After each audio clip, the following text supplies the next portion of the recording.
Desire is fundamentally driven by the brain's dopamine system, which is often misunderstood as a pleasure chemical, but in reality, it's more about motivation, anticipation, and the pursuit of a reward. When you feel strongly drawn to someone, when you keep thinking about them, or when you feel a surge of excitement just before seeing them, that's dopamine signaling in action. It's not giving you satisfaction in that moment. It's pushing you to move towards something it has tagged as important. This distinction matters because it explains why desire can feel so intense even before any real connection or fulfillment has taken place. The dopamine system operates on prediction and reward learning. When you encounter someone new and your brain registers them as potentially valuable based on visual cues, voice, behavior, or even subtle social signals, it begins to assign them a kind of reward value.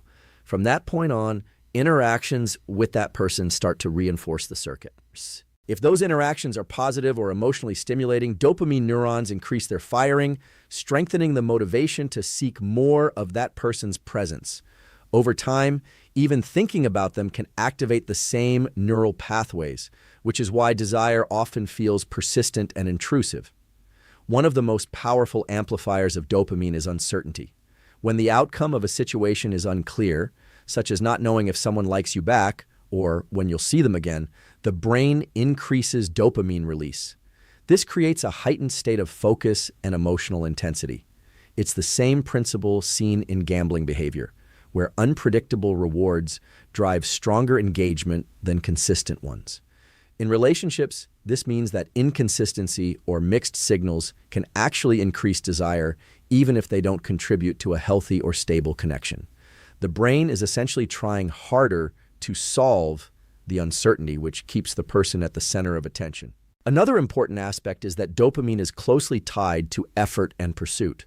The more effort you invest in getting someone's attention or maintaining interaction, the more the brain reinforces the value of that person. This is known as effort-based reward learning. If you have to work harder for someone's time or affection, your brain may interpret that effort as a signal that the reward is highly valuable. This can create a loop where the chase itself becomes rewarding, independent of whether the connection is actually fulfilling on a deeper level. Dopamine also interacts with other systems in the brain to shape the experience of desire. It works alongside norepinephrine, which increases alertness and energy, making you more focused and attentive to the person of interest. At the same time, serotonin levels can decrease, which is associated with more repetitive and intrusive thinking patterns.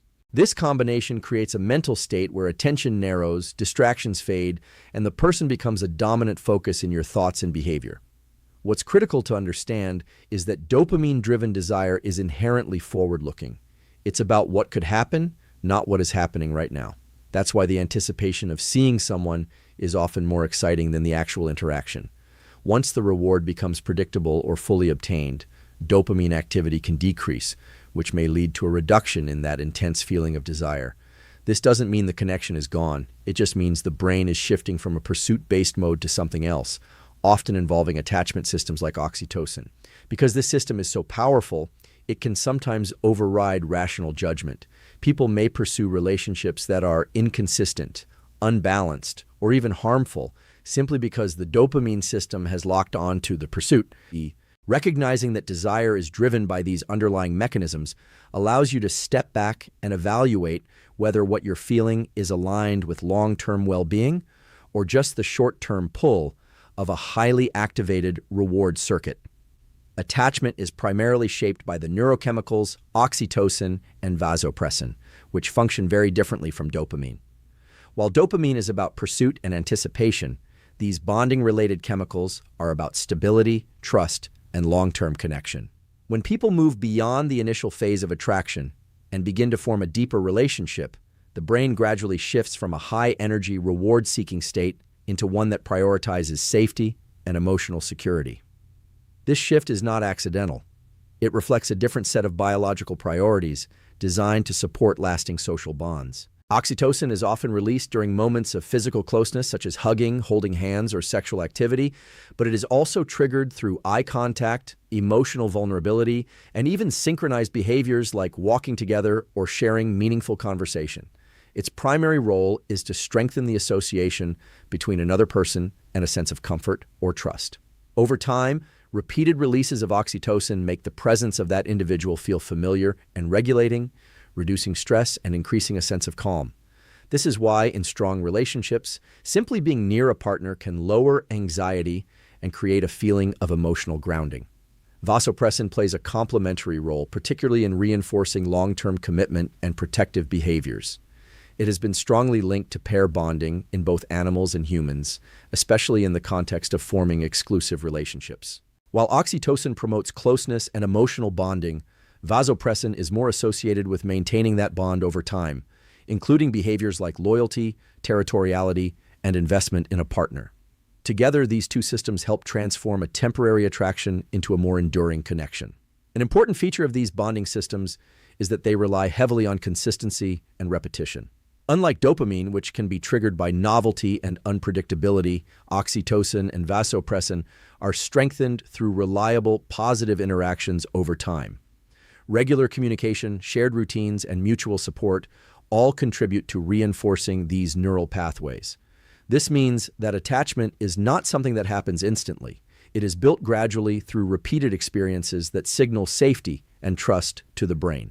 These chemicals also interact with the body's stress systems.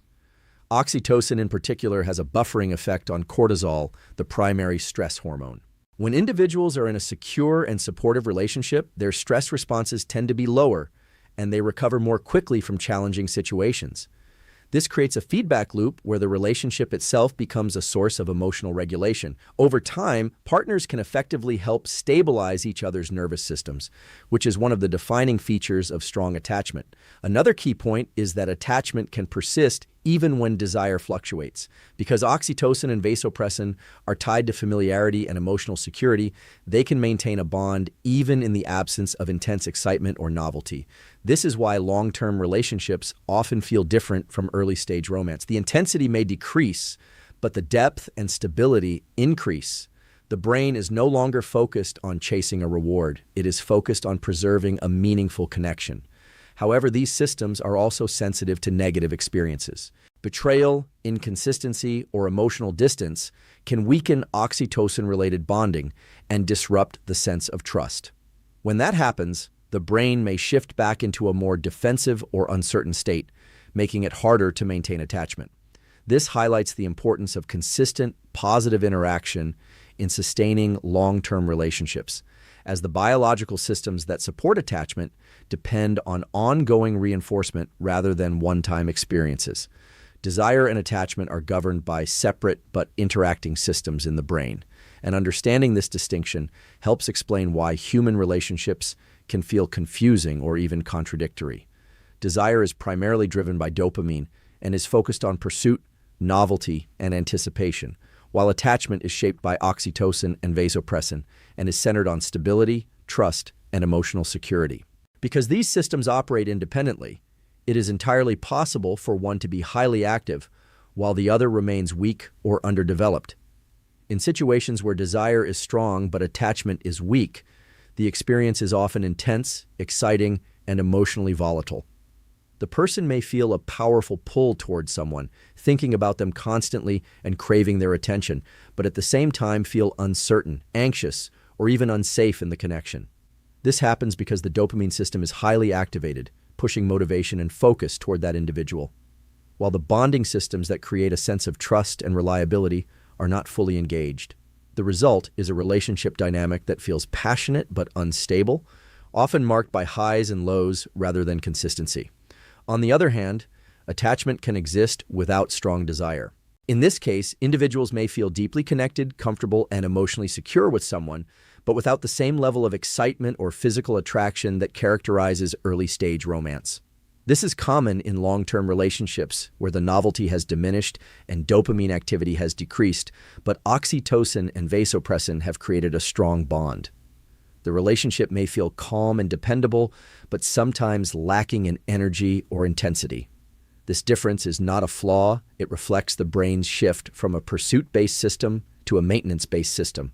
What makes this separation particularly important is that people often misinterpret one system for the other. intense desire is sometimes mistaken for deep emotional connection, leading individuals to believe that a highly stimulating but inconsistent relationship is meaningful or sustainable.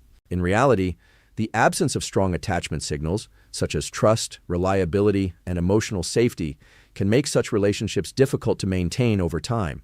Conversely, a stable and secure attachment may be undervalued because it lacks the dramatic highs associated with dopamine-driven desire, even though it provides a stronger foundation for long-term well-being. These systems also interact dynamically depending on context and behavior. Novel experiences, shared challenges, and new environments can temporarily increase dopamine levels within an attached relationship, bringing back elements of desire and excitement. At the same time, consistent, positive interactions can gradually build attachment in a relationship that initially started with strong desire. This means that while the systems are separate, they are not fixed. They can influence each other over time through experience and intentional behavior. Individual differences also play a role in how these systems are balanced. Some people are more sensitive to dopamine-driven rewards and may prioritize excitement and novelty, while others may be more responsive to oxytocin-related bonding and prioritize stability and closeness. These tendencies can shape relationship preferences and patterns, sometimes leading to mismatches where one person seeks intensity while the other seeks security. Because the brain does not automatically align these systems, a healthy relationship often requires a balance between them. Too much emphasis on desire without attachment can lead to instability, while too much attachment without desire can lead to stagnation. Recognizing that these are distinct biological processes allows for a more accurate understanding of relationship dynamics and provides a framework for adjusting behaviors in ways that support both excitement and emotional connection. In the early stages of romantic attraction, the brain enters a state that closely resembles patterns seen in obsessive-compulsive behavior. This is not just a poetic description. It is supported by measurable changes in neurochemistry. During this phase, dopamine and norepinephrine levels increase significantly, while serotonin levels often decrease. This specific combination creates a powerful shift in attention, emotion, and thought patterns that can make a person feel consumed by the idea of someone else. Dopamine amplifies motivation and reward seeking, pushing the brain to focus intensely on the person of interest. Norepinephrine increases alertness, energy, and memory consolidation, which is why small details about that person, what they said, how they looked, even subtle interactions, can feel unusually vivid and important. At the same time, reduced serotonin is associated with repetitive thinking and difficulty disengaging from certain thoughts. This is the same neurochemical pattern often observed in individuals experiencing obsessive thought loops, which explains why early romantic attraction can feel mentally overwhelming. This state narrows cognitive bandwidth. The brain begins to prioritize one individual above most other stimuli, filtering attention in a way that reinforces their importance. Daily tasks may feel less engaging, concentration may drop, and there can be a persistent urge to check messages, revisit past conversations, or imagine future interactions. This is not simply emotional excitement. It is a biologically driven reallocation of mental resources. The brain is essentially tagging this person as highly significant and directing attention accordingly. Another feature of this state is emotional volatility. Because dopamine is strongly tied to reward prediction, any positive interaction, such as receiving a message or spending time together, can produce a noticeable emotional high. Conversely, lack of response or perceived rejection can lead to sharp drops in mood. This creates a cycle of highs and lows that can feel intense and sometimes destabilizing. The unpredictability of these interactions further strengthens the dopamine response, making the emotional swings more pronounced. Sleep and appetite can also be affected. Elevated norepinephrine increases arousal, which can make it harder to relax or fall asleep. At the same time, the brain's focus on the desired individual can reduce awareness of basic physiological needs, leading to changes in eating patterns or daily routines. People may describe feeling wired or unusually energized despite not getting enough rest, which reflects this heightened neurochemical state. Importantly, this phase is typically temporary. As interactions become more predictable and the relationship either stabilizes or fades, the brain begins to recalibrate. Serotonin levels tend to normalize, reducing intrusive thinking, while dopamine activity becomes less extreme as the novelty decreases. If the relationship progresses, oxytocin and vasopressin systems start to take on a larger role, shifting the experience from obsession-like intensity to a more stable form of attachment. However, the intensity of this early phase can sometimes lead to misjudgment. Because the brain is in a heightened and somewhat biased state, individuals may idealize the other person or overlook potential incompatibilities. The focus is less on accurate evaluation and more on maintaining the connection and pursuit. This is why decisions made during this period are not always aligned with long-term outcomes, as the brain is operating under a different set of priorities than it would in a more regulated state. Attachment styles reflect deeply ingrained patterns in how individuals relate to closeness, trust, and emotional connection, and these patterns are rooted in early interactions with caregivers. Over time, the brain uses these early experiences to build internal models of how relationships work, what to expect from others, how safe it is to depend on someone, and how to respond to emotional needs. These models don't just exist as abstract ideas, they are embedded in neural circuits that influence behavior, perception, and emotional regulation in adult relationships. A secure attachment style develops when early caregiving is consistent, responsive, and emotionally available. In this case, the brain learns that connection is safe and reliable. As adults, individuals with secure attachment tend to feel comfortable with both intimacy and independence. Their nervous system can engage in closeness without triggering excessive stress or fear, and they can also tolerate distance without interpreting it as rejection.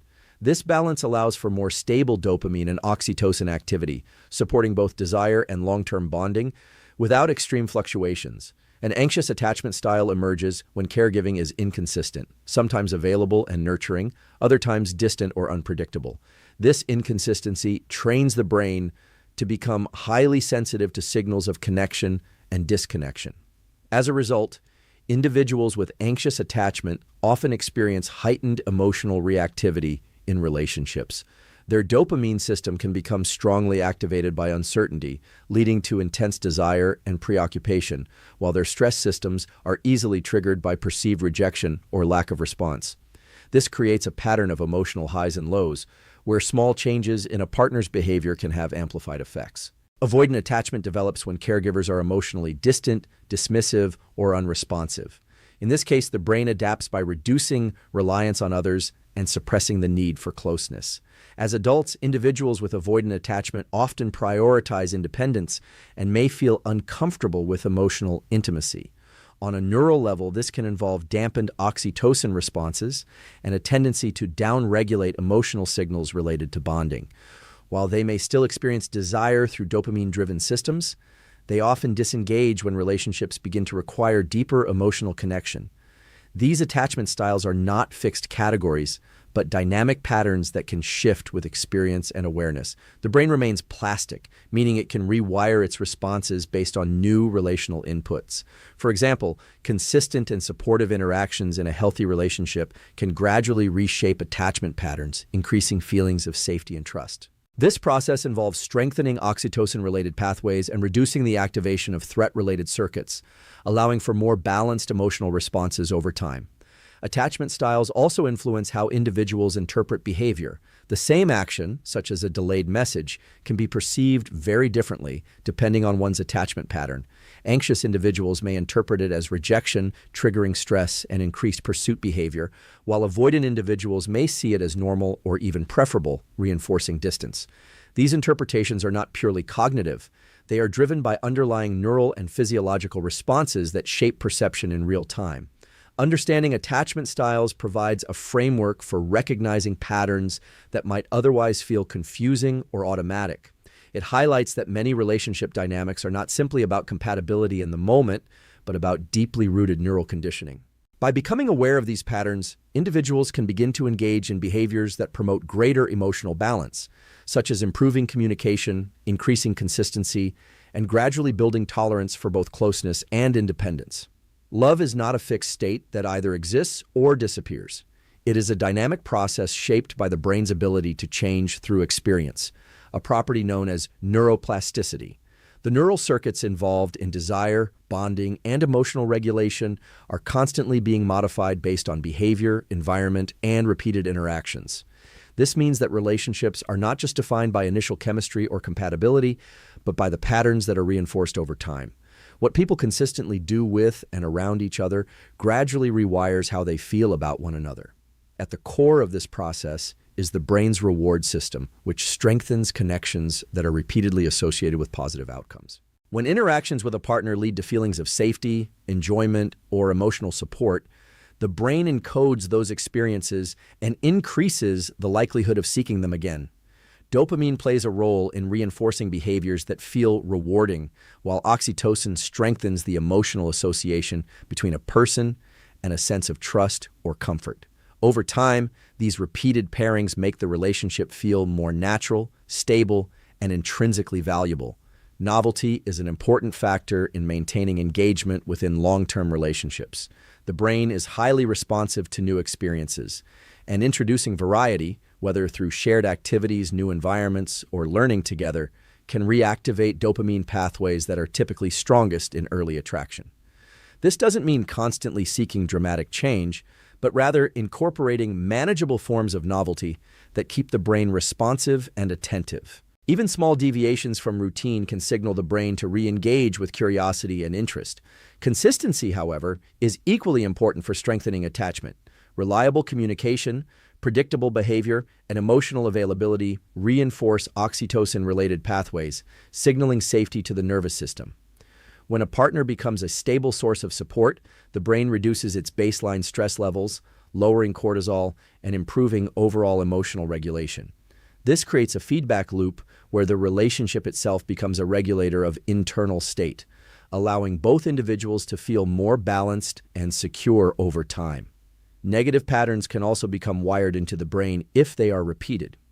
Frequent conflict, criticism, or emotional withdrawal can strengthen associations between the relationship and stress or discomfort. In these cases, the brain may begin to anticipate negative outcomes, activating threat-related circuits even in neutral situations. This can lead to defensive behaviors, reduced openness, and a gradual weakening of both desire and attachment. Because of this, the absence of positive reinforcement is not neutral. It often results in a slow degradation of the neural bonds that support connection. Importantly, intentional behavior can reshape these patterns. Practices such as active listening, maintaining eye contact, expressing appreciation, and engaging in meaningful conversation are not just social habits. They are inputs that directly influence neural circuitry. These actions increase oxytocin release, strengthen emotional associations, and improve the brain's perception of the relationship as safe and rewarding. Over time, small, consistent efforts can produce significant changes in how individuals experience each other. Stress outside the relationship also plays a role. Chronic stress can impair the brain's ability to engage in bonding by elevating cortisol and reducing sensitivity to reward and connection. This means that managing individual stress through sleep, exercise, and other regulatory practices indirectly supports relationship health by keeping the brain in a state that is more receptive to connection. Because the brain remains adaptable throughout life, even long-standing patterns in relationships can be changed. This requires repetition, consistency, and awareness. But it demonstrates that love is not simply something that happens. It is something that can be actively built, maintained, and reshaped through the way people interact with each other over time. Ultimately, understanding that love is shaped by neuroplasticity shifts the perspective from something purely emotional to something that can be influenced with intention and awareness. The patterns you repeat, the experiences you create, and the way you respond to each other all feed into the brain's wiring over time. This means that strong, healthy relationships are not just the result of luck or initial attraction, but of consistent behaviors that reinforce connection, trust, and engagement. When both individuals actively contribute to positive patterns, the brain adapts in ways that make the relationship feel more natural, resilient, and deeply rewarding.